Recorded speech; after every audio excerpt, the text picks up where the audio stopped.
¿Qué es lo importante en una rinoplastia? Pues lo importante en una rinoplastia es que el resultado sea estéticamente bueno, que no tenga estigma quirúrgico, es decir, cuando hablamos de resultado natural hablamos de que no se note que es una nariz operada, que sea bonita, y eso implica natural, que no se note operada, pero además que se respire bien. La rinoplastia siempre tiene que ser estética y funcional.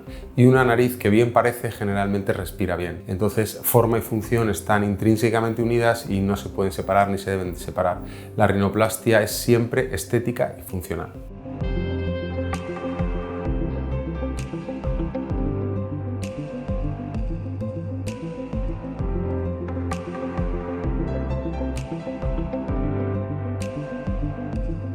Quizás lo que es realmente un cambio de paradigma en rinoplastia es otra división entre el tipo de rinoplastia de preservación y el tipo de rinoplastia de no preservación o rinoplastia estructural. La rinoplastia de preservación consiste en quitar solo algunas partes de hueso, algunas partes de cartílago para conseguir que la nariz tenga la forma que nosotros queremos, preservando la mayor parte de las estructuras anatómicas de la nariz.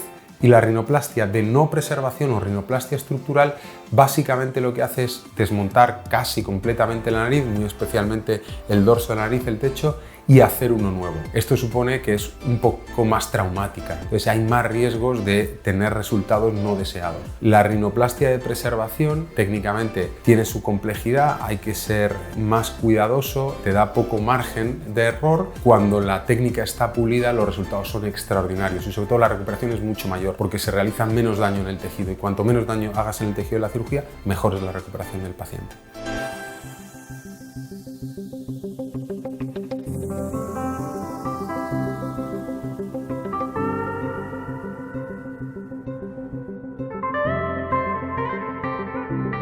Si estáis pensando en cambiar la forma de vuestra nariz porque queréis mejorar vuestro aspecto, mi recomendación es que busquéis siempre equipos profesionales, equipos que tengan experiencia, equipos que sean honestos y que os expliquen bien los pros y los contras y cuáles son los cambios que podéis conseguir. Es una cirugía maravillosa, es una de mis cirugías preferidas, es una de las cirugías con las que más disfruto en quirófano, que produce no solo cambios en la nariz, sino en las caras y en las vidas de las personas, ¿no? Porque la fuerza que tiene verse bien y sentirse bien con uno mismo es difícil de igualar. Y eso te da fuerzas para mejorar muchos aspectos de tu vida, ¿no? Que ese es el gran cambio que producimos los cirujanos plásticos en la vida de la gente. Yo creo que el gran cambio no es solo en la anatomía, ¿no? No es solo en la belleza, sino en el bienestar y el cómo se siente la gente con uno mismo, ¿no? Y eso es lo que nos produce una gran satisfacción a nosotros de nuestro trabajo.